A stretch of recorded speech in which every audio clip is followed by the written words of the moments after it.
السلام عليكم ورحمة الله وبركاته. داوديال saa u jeedaan ilmaha kan yariiska ah waa ilmo yar oo saqiira oo dhowr habeen jira. ilmaha kan waxaa xalay la soo dhigay guriga aan ka degannahay magaalada Garowe hortiisa ayaa la soo dhigay. ilmahan waxaa helay gabar yar aan anagu dhalnay ayaa waxay ku aragtay guriga banaankiisa. isla markiiba gabadhu waa inoo soo gashay iyadoo qaylinaysa. waanu baxnay kadibna waxaanu helnay ilmaha kan ayaanu ka helnay oo lagu soo laalaabay maro yar. ilmaha kan cid dhashay anagu ma naqaan, meel laga keenayna ma naqaan. haddana waxaa gacanta ku haya xoghayahayga Maxamuud Faarax Xasan Guray iyo xaaskiisa ayaan ku wareejiyey. waa anigu ah Shamsudiin Makaawi. ilmaha kan waxaan ka codsanayaa dhammaan ummadda Soomaaliyeed gabdhihii reer Janno waxa weeye walaalahay ahaa oo markasta igala qayb qaadan jiray khayrka. shacabka Soomaaliyeed meel kasta adduunka ka joogaan, mas'uuliyiinta muslimiinta dhammaan meel kasta adduunka ka joogaan, waxaan ka codsanayaa in ilmaha kan yarka ah waxa weeye ay la koriyaan. waxa weeye wiilkaas aan ku wareejiyey anna abti ah, isla markaasna waxa weeye qof mas'uul ah oo lagu aamini karo ilmaha kan yariiska ah. ilmaha kan wax dambiya uu galay ma jirto, waxa weeye ceeba isagu u leeyahay ma jirto. waa qalad ay sameeyeen waalidkiis oo iyagu ay waxa weeye ilmaha kan ay dayaceen. sida awgeed waxaan ka codsanayaa qof kasta oo damiir leh oo damiir Soomaaliyeed leh inuu ilmaha kan yariiska ah uu Ilaahay dartiis u soo caawiyo oo isaguna waxa weeye naga kafaalad qaato caanihiisa iyo sharaabkiisa iyo wuxuu cuni lahaa. isla markaasna ay kala soo xiriiraan telefoonnada tan ku qoran shaashadda oo aad si toos ah ugala soo xiriiri doontaan Shukri Maxamed Aadan oo ah hooyo hayn doonta ilmaha kan, iyo Maxamuud Faarax Xasan Guray oo ah isna aabba hayn doona ilmaha kan. kornimadoodana aanu iyaga ku ogaan doonno insha Allah biidnillaahi tacaala. si toos ayaad ula soo xiriiri kardhaan qof kasta oo caawinaya iyo qof kasta oo insha Allah biidnillaahi tacaala wax u qabanayaba. waa muwaadin Soomaaliyeed ilmaha kani waxa weeye dembi uusan lahayn isagu dad kale geysteen inuu ciqaab u maro maaha. ilmaha kan yarka ah waxa weeye insha Allah biidnillaahi tacaala nagala shaqeeya sidii ilmaha kan loo korin lahaa, wax loo bari lahaa, kadibna waxa weeye Ilaahay dartiis wax loogu qaban lahaa.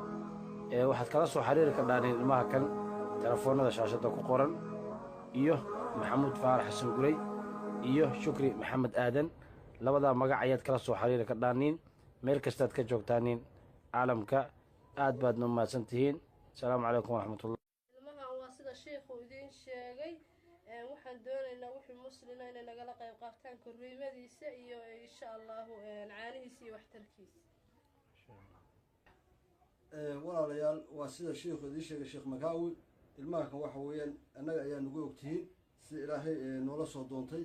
waxaana dhammaantiin ummadda Soomaaliyeed ka wada codsanaynaa inay nagala qayb qaataan ilmaha kan sidii aynu u wada korin lahayn.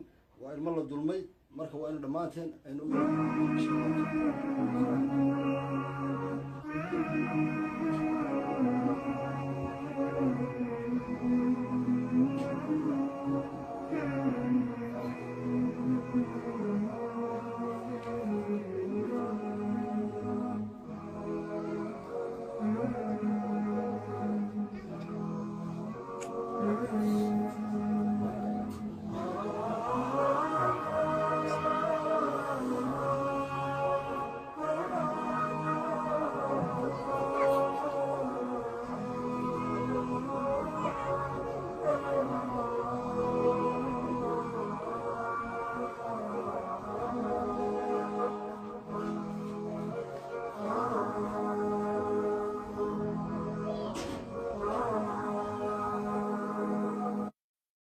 Faarax Xasan Guray iyo xaaskiisa ayaan ku wareejiyey. waa anigu ah Shamsudiin Makaawi. ilmaha kan waxaan ka codsanayaa dhammaan ummadda Soomaaliyeed gabdhihii reer Janno waxa weeye walaalahay ahaa oo markasta igala qayb qaadan jiray khayrka. shacabka Soomaaliyeed meel kasta adduunka ka joogaan, mas'uuliyiinta muslimiinta dhammaan meel kasta adduunka ka joogaan, waxaan ka codsanayaa in ilmaha kan yarka ah waxa weeye ay la koriyaan. waxa weeye wiilkaas aan ku wareejiyey anna abti ah, isla markaasna waxa weeye qof mas-uul ah oo lagu aamini karo ilmaha kan yariiska ah. ilmaha kan wax dembiya uu galay ma jirto, waxa weeye ceeba isagu u leeyahay ma jirto, waa qalad. asalaamu calaykum waraxmatullaahi wabarakaatu daawadayaal. saa u jeedaan ilmaha kan yariiska ah waa ilmo yar oo saqiira oo dhowr habeen jira. ilmaha kan waxaa xalayd la soo dhigay gurigaan ka degannahay magaalada Garowe hortiisa ayaa la soo dhigay. ilmahan waxaa helay gabar yar aan annagu dhalnay ayaa waxay ku aragtay guriga bannaankiisa. isla markiiba gabadhu waa inoo soo gashay iyadoo qaylinaysa, waannu baxnay. kadibna waxaannu helnay ilmaha kan ayaannu ka helnay oo lagu soo laalaabay maro yar. ilmaha kan cid dhashay annagu ma naqaan, meel laga keenayna ma naqaan. haddana waxaa gacanta ku haya xoghayahayga maxamuud. ilmaha kani waxaa weeye dembi uusan lahayn isagu dad kala geysteen inuu ciqaab u maro maaha. ilmaha kan yarka ah waxa weeye insha allah biidnillaahi tacaala nagala shaqeeya sidii ilmaha kan loo korin lahaa, wax loo bari lahaa, kadibna waxa weeye ilaahay dartiis wax loogu qaban lahaa. waxaad kala soo xiriiri kardhaan ilmaha kan telefoonnada shaashadda ku qoran iyo maxamuud faarax xasan guray iyo shukri maxamed aadan. labadaa magac ayaad kala soo xiriiri kardhaaniin meel kastaad ka joogtaaniin caalamka. aad baadna umahadsan tihiin. asalaamu calaykum waraxmatullah. ilmahan waa sida sheekhu idiin sheegay, waxaan doonaynaa wixii muslina inay nagala qayb qaataan korriimadiisa iyo insha allahu caanihiisa iyo waxtarkiisa. walaalayaal waa sida sheekhu idiin sheegay sheekh makaawi. ilmaha kan waxa weeyaan annaga ayaa nagu ogtihiin sida ilaahay noola soo doontay. waxaana dhammaantiin ummadda soomaaliyeed ka wada codsanaynaa inay nagala qayb qaataan ilmaha kan sidii aynu u wada korin lahayn. waa ilmo la dulmay, marka waa inu dhammaanteen aynu u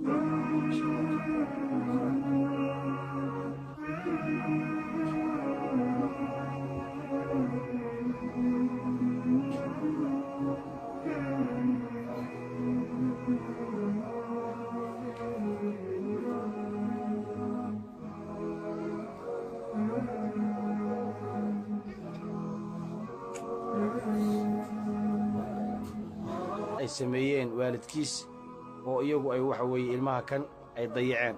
sida awgeed waxaan ka codsanayaa qof kasta oo damiir leh oo damiir Soomaaliyeed leh inuu ilmaha kan yariiska ah oo ilaahay dartiis u soo caawiyo oo isaguna waxa weeye naga kafaalad qaato caanihiisa iyo sharaabkiisa iyo wuxuu cuni lahaa.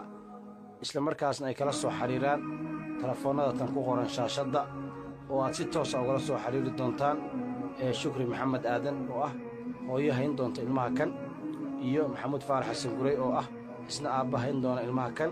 kornimadoodana aanu iyaga ku ogaan doonno insha allah biidnillaahi tacaala. si toosa ayaad ula soo xiriiri kardhaan qof kasta oo caawinaya iyo qof kastoo insha allah biidnillaahi tacaala wax u qabanayaba waa muwaadin Soomaaliyeed.